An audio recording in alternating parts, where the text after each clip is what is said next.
Биз Чыңгыз Айтматовду улуу жазуучу деп билебиз. Бирок Чолпон Айтматова жана Чубак Айтматов ким экенин билесизби? Жасалма интеллект берген маалымат боюнча бул карандай калп. Мындай адамдар чыныгы жашоодо жок. Демек бизге жасалма интеллект калп айтып жатабы? Келгиле чогулталы. Биз ChatGPT'ге Кыргызстандагы белгилүү акын жазуучулардын тизмесин берүү сурамы менен кайрылганбыз. ChatGPT бизге кыргыз тилиндеги маалыматтарды берди, бирок ал жакта грамматикалык каталар жана сөздүк жетишсиздиктер болду. Ал эми ушул сурамды биз башка тилде бергенибизге ChatGPT бизге жашоодо кездешпеген адамдардын аты жөнү кошулган маалыматтарды жиберди.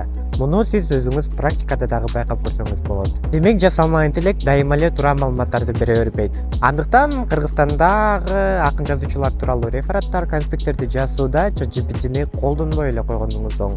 Буга эмне себеп? Жасалма интеллект бизге берип жаткан маалыматтарды көп учурда интернет блоктарынан, ачык блоктардан алат.